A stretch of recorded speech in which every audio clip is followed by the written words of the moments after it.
Hi friends, it's Valerie. Welcome back to this week's What's for Dinner. If you are new here, I would love if you would hit that subscribe button and join my YouTube family. I recently hit 1K and I want to thank y'all so much for that. It's super exciting and I can't wait to keep growing. I'm going to be doing a giveaway here soon. It's going to be a small giveaway, but I'm figuring out the details to that and I'll let you know about that. And then I've got 3 inspirational meals for you again today.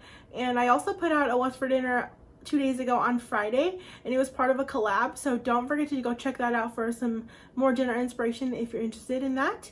And let's just get started. This first meal is Mediterranean cilantro and potato pitas. To start off, I have a large pan with some oil in the bottom to fry, and I have diced up some potatoes into some small cubes, about 1 pound to 1.5 pounds worth, depending on how much you want your potato to meat ratio to be. This is closer to 1.5 pounds, and I'm just seasoning that with some salt and pepper. And I'm going to go ahead and just stir that around, get those nice and coated with the oil and the seasonings. And I'm going to fry these for about 30 minutes. I do tend to put my lid on. I feel like that helps them soften up. And I do remove the lid like maybe 4 times throughout the 30-minute process, making sure to stir them so that more of them can get like crispy. I like some like nice golden edges on my potatoes. While the potatoes were cooking, I had another pan going with 1 pound of ground turkey.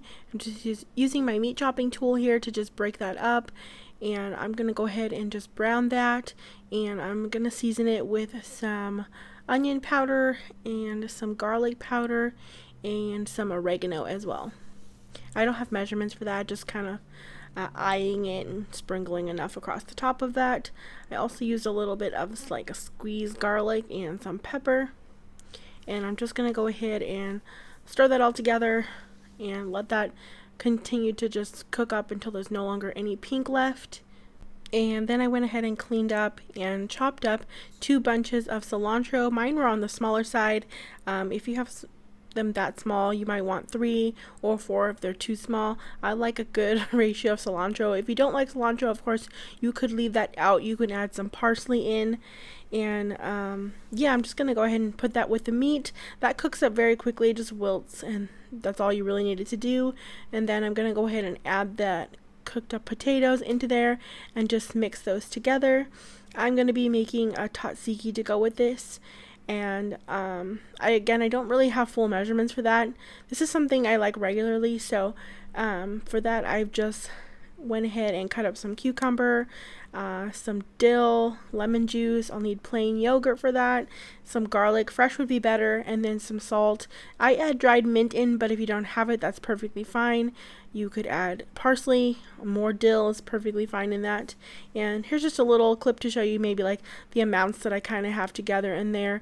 And you'll want to salt this to your preference.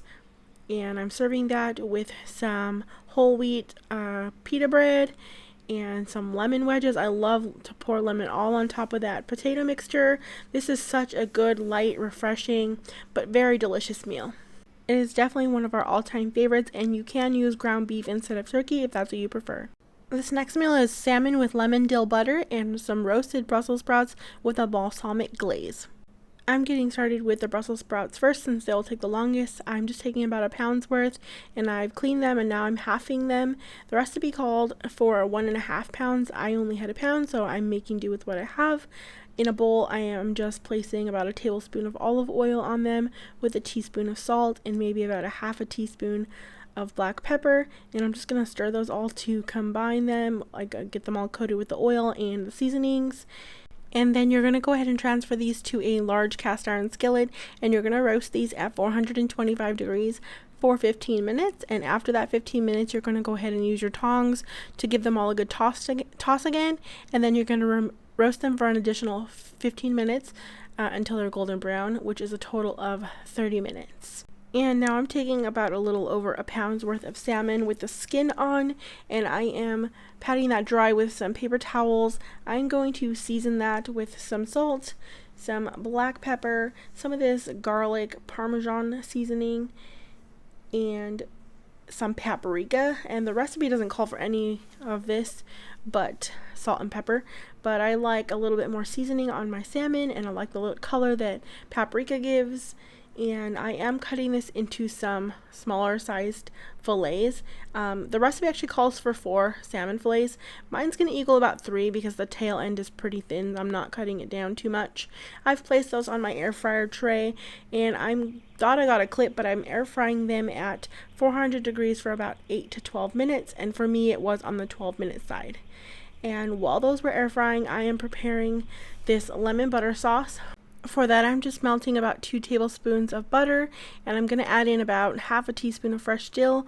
Mine is probably closer to a teaspoon, and then 1 tablespoon of lemon juice, and just mixing that all together. And then I just set it aside. And then now I've taken that balsamic glaze and I've added 2 tablespoons of it to those Brussels sprouts, and I'm just going to kind of toss them to coat them with that glaze. Here is the salmon out of the air fryer, and I'm just going to go ahead and pour over that dill butter sauce, making sure to try to get some dill on each of the pieces. We always really love salmon, and this did not disappoint. The butter and dill sauce was delicious. It was light, but it was super good, and those balsamic Brussels sprouts added a nice like different flavor to the calmness of the butter and dill sauce. And I served this with some brown rice, and it was really delicious. And this last meal is going to be some bean and chorizo tostadas with some Spanish rice. For the Spanish rice, I've heated 3 tablespoons of canola oil in my pan over medium-high heat, and I've added in 1.5 cups of rice.